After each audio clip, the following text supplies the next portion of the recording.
हरियाणा के गृह मंत्री अनिल विज कोरोना संक्रमित हो गए हैं। 5 दिसंबर यानी शनिवार को ये खबर आई और इसके साथ ही ये सवाल भी कई लोगों के मन में कौंध गया कि अभी हाल ही में तो हम सभी ने अनिल विज को टीवी कैमरों के सामने कोरोना वैक्सीन के ट्रायल में शामिल होते हुए देखा था। अनिल विज को भारत बायोटेक और ICMR की ओर से विकसित की जा रही कोवैक्सीन की डोज दी गई थी। उन्होंने 20 नवंबर को कोरोना की वैक्सीन ली थी और महज 15 दिन बाद उन्होंने ट्वीट कर बताया कि वे कोरोना पॉजिटिव हो गए हैं। पूरे मामले को लेकर अब सवाल उठे और चर्चाएं हुई तो भारत बायोटेक ने अब सफाई दी है।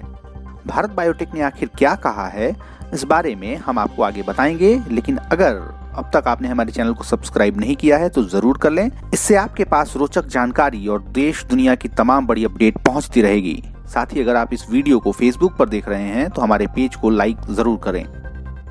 अब बात अनिल विज और कोरोना की। भारत बायोटेक ने अनिल विज के कोरोना से संक्रमित होने को लेकर बताया है कि कोवैक्सीन के क्लिनिकल ट्रायल 2 डोज पर आधारित होते हैं। इसमें 28 दिन का समय लगता है। भारत बायोटेक ने सफाई देते हुए कहा है कि कोरोना वैक्सीन का प्रभाव वैक्सीन की दूसरी डोज लेने के 14 दिनों के बाद दिखता है। कंपनी ने कहा कि वैक्सीन तभी ज्यादा असरदार होगी जब किसी व्यक्ति ने टीके की दोनों डोज ले ली हो। ये तो हुई एक बात जिसके बारे में हम आपको आगे और विस्तार से बताएंगे, लेकिन एक और अहम बात का जिक्र यहाँ जरूरी है।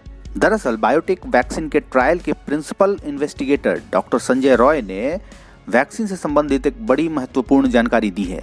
डॉक्टर संजय के मुताबिक जब किसी वैक्सीन का ट्रायल चल रहा होता है और खासतौर पर जब तीसरे चरण का ट्रायल हो तो 50% लोगों को प्लेसिबो दिया जाता है, जबकि 50% लोगों को वैक्सीन दी जाती है। इस बारे में किसी को कुछ पता नहीं होता कि किसको क्या दिया जा रहा है। न तो देने वाले को पता होता है और न ही जिसको वैक्सीन दी जा रही है उसे ही इस बारे में कुछ पता होता है। यही नहीं, इन्वेस्टिगेटर को भी इस बारे में कोई जानकारी नहीं होती कि सामने वाले को क्या दिया गया, वैक्सीन या प्लेसिबो। ऐसे में अब सवाल है कि वैक्सीन के बारे में तो हम सभी जानते हैं, लेकिन ये प्लेसिबो क्या बला है और इसका वैक्सीन के क्लिनिकल ट्रायल से क्या लेना देना है। पहले हम आपको बताते हैं कि प्लेसिबो है क्या। बहुत आसान भाषा में कहें तो प्लेसिबो एक तरह की चिकित्सा पद्धति है। आप इसे यूं समझिए कि ये भ्रम या एहसास के आधार पर काम करती है।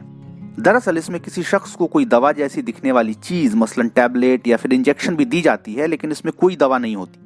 ऐसे में प्लेसिबो इफेक्ट पूरी तरह से मन पर पड़ने वाले प्रभाव और उसके शरीर से रिश्तों पर काम करता है। एक तरह से आप इसे साइकोलॉजिकल दवा कह सकते हैं। ठीक वैसे ही जैसे आपको लगता है कि आपने अमुक बीमारी की दवा खा ली, लेकिन असल में आपने दवा नहीं खाई। आपको ऐसे ही कोई और मामूली टैबलेट दे दी गई, लेकिन इसके बावजूद आप ठीक हो गए। संभव है कि अनिल विज के केस में भी यही हुआ हो। अभी ये साफ नहीं है कि अनिल विज को असली वैक्सीन दी गई या फिर प्लेसिबो। एक और बात यह भी है कि किसी भी वैक्सीन के बाद एंटीबॉडी बनने में समय लगता है। साथ ही भारत बायोटेक की इस वैक्सीन में 2 डोज का शेड्यूल है। इसके अनुसार अगर आज आपको वैक्सीन दी गई तो आज ही आपके शरीर में एंटीबॉडी नहीं बनेगी।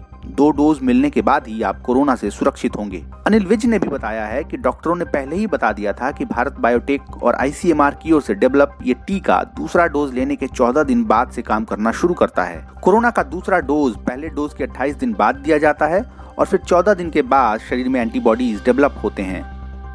यानी इस पूरी प्रक्रिया में 42 से 45 दिन का समय लगता है। इसके बीच में वैक्सीन से कोई सुरक्षा नहीं मिलेगी। इसलिए जरूरी है कि वैक्सीन लेने के बाद भी मास्क पहना जाए, बार बार हाथ धोया जाए, साथ ही सोशल डिस्टेंसिंग का भी पालन जरूरी है। आपको हमारा ये वीडियो कैसा लगा इस बारे में कमेंट करके जरूर बताएं। इसे लाइक करें और शेयर करें।